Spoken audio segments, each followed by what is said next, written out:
السلام عليكم ورحمة الله وبركاته. ازيكم يا كل حبايبي؟ عاملين ايه؟ وحشني من الفيديو اللي فات لفيديو النهاردة بقى كلنا طاقة ايجابية كده والحمد لله مبسوطين، والحمد لله التحاليل والاشعاعات، والحمد لله ربنا طمنا كده، الحمد لله الحمد لله. فكلنا طاقة ايجابية كده، فقمنا ايه، قمنا نعمل شوية حاجات حلوة كده للعيال. فقمنا النهاردة عملنا فاصوليا ناشفة وشوربة ورز وفراخ كده من نهيل فراخ البلد الجميلة. يلا بينا نشوف عملنا الحلويات دي ازاي. يلا بينا. بصي يا حبايبي، اول حاجه علقت عليها اللوبيا دي انا نقعاها قبلها بساعه او ساعه ونص اهي. قشرتها مكشره مكشكشه اهي، اهي القشره بتاعتها مكشكشه اهي.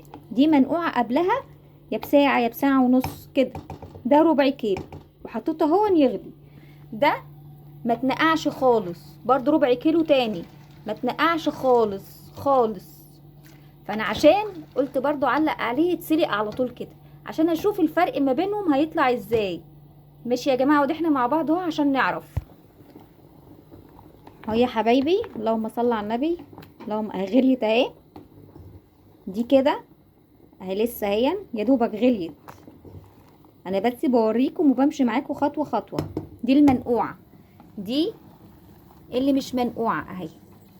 دي كده هتاخد وقت في السليق شويه، هتاخد وقت في السليق لانها ما اتنقعتش اهي. لكن دي قربت على السوا اهي، نفخت اهي وقربت على السوا. عرفنا الفرق بقى يا جماعه، ان دي هتاخد وقت شويه في السليق في السوا، ودي مش هتاخد وقت. اهو يا حبايبي، بصوا بقى يا حبايب قلبي اهو لسه هون بيتسلق اهو، قرب هون على السوا. وده لسه خالص، ده اللي ما اتنقعش لسه خالص اهو، هياخد وقت. ماشي، طبعا انا هسيبه بقى ياخد راحته، وهعمل بقى التقليه بتاعه الايه الفاصوليا الناشفه.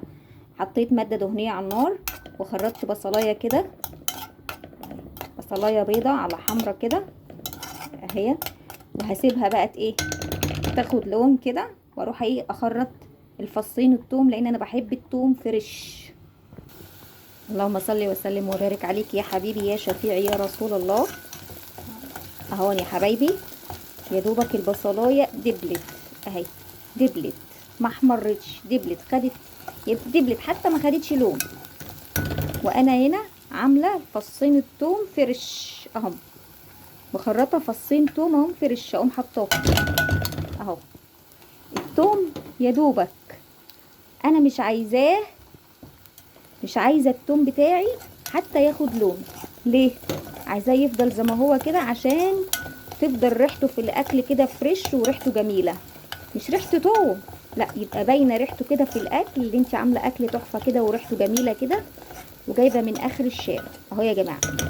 هقوم بقى هنا، انا هنا ضاربه القوطه انا مخلياها حمراء قوي كده، ان انا حطيت فيها قرن فلفل احمر مش شطه، قرن فلفل احمر. هقوم بقى على طول طشاها على القوطه اهو يا حبايبي اهو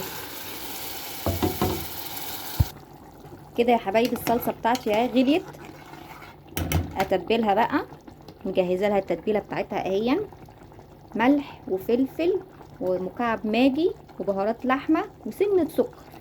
ما تنسيش سنه السكر دي، سنه السكر دي هتشد التسكيره بتاعه الايه، هتمتص التسكيره بتاعه القوطه اهي يا جماعه.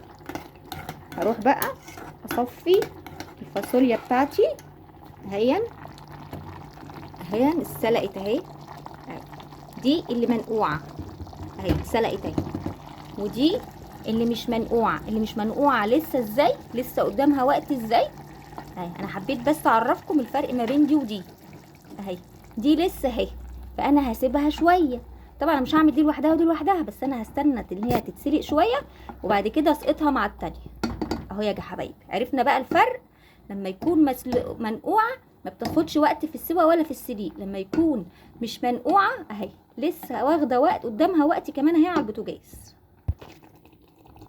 هنا بقى يا حبايبي الفاصوليا اهي اتسلقت، مسكتها صفيتها وغسلتها بميه بارده وحطيتها قيمه 5 دقايق اهون في قلب الصلصه، من غير ما ازود لها اي شوربه ولا اي حاجه، حطاها دلوقتي اهو في الصلصه اهو. وهسيبها كمان تاخد غلوتين 3 في الصلصه، وانا واقفه طبعا بقلب عشان ما تتحرقش اهي، عشان تشرب من الصلصه بتاعتها كده وتبقى تحفه. وهنا بقى يا حبايبي اهي غليت بالشكل ده اهي، ورحت مزوده لها بقى الشوربه اهو. الشوربه زودتها لها، قلت برضه ازودها معاكم تفكروا ان انا حطيت حاجه من وراكم اهو يا جماعه. وانا حاطه لها التتبيله ومتبلاها، وهي استوت خدت نص سوا في قلب الميه اهي. اسيبها بقى تستوي كده في الصلصه، واروح بقى اعمل الرز. يلا بينا نعمل الرز.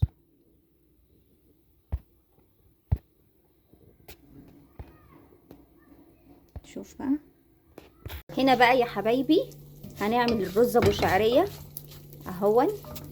على ال3 كوبايات حطيت كوبايه شعريه عشان بنحب الشعريه كبيره كتير كده وباينه في الرز اهون، واسيبها تتحمر بس افضل اقلب فيها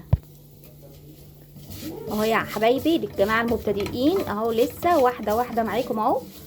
ولو انتم ملاحظين ان انا ما بحبش في اكلي اي مواد دهنيه اهو، ما بحطش خالص في اكلي مواد دهنيه اهي.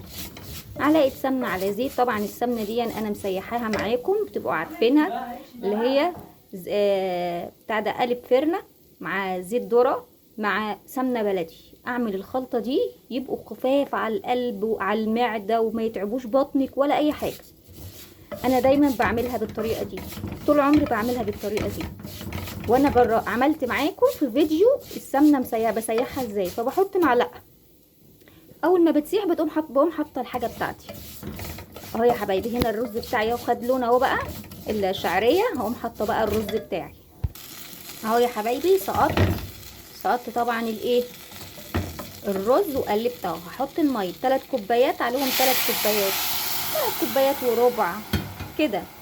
جماعه المبتدئين بس كمني انا عارفه الويم ايه، فما بعايرش، بقى عارفه على طول امتى لحد كده هستكفى بالميه. طبعا يا حبايبي انا ما حطيتش الملح اهو، هحطه معاكم اهو معلقتين كده ملح اهو بس. وانا بقى يعني الويم بتاع الرز كده كويس ان هو يبقى مغطي الرز بحاجات بسيطه، بس اعرف ان كده الرز بتاعي هيستوي بالشكل ده، واسيبه بقى واغطي عليه لحد ما يستوي ويتشرب. هنا حبايبي الميه غليت اهي بتاعه سليق الفراخ، حاطه فيها بصلايه ماشي، والفراخ دي ماسكاها غسلاها ومنضفاها بالخل والملح والليمون، مخلياها قشطه وفله كده اهي، قشطه وفله كده اهي يا جماعه. سقطت كل الفراخ واحط لها بقى الملح والفلفل، ملح وفلفل وسنه شطه صغيره كده، ورق لوري وحبهان. هروح اجهز كل ده مع بعض معاكم كده واروح احطه دلوقتي. وهي بقى يا حبايبي اهو التوابل اهي جهزتها، سنه شطه وكزبره ناشفه وورق لوري وحبهان وملح وبهارات لحم اهو. هتديكي احلى شوربه، احلى شوربه كده اهي يا جماعه. وعلى نار هاديه بقى وسيبيها تستوي اهي. بس سليق الفراخ او سليق اي لحمه سهل مش صعب. الجماعه المبتدئين اللي بيستصعبوا كل حاجه اهو، بس خش انتي بس وسيبها على ربنا، وانت هتلاقي نفسك بتشتغل انتي لوحدك كده. كده يا حبايبي يكون خلصنا الغدا بتاعنا الجميل اهو. ما تنسيش لو عجبك الفيديو بتاعي اعملي اشتراك في القناه ودعميني واكتبي لي كومنت حلو من القلب كده. باي باي.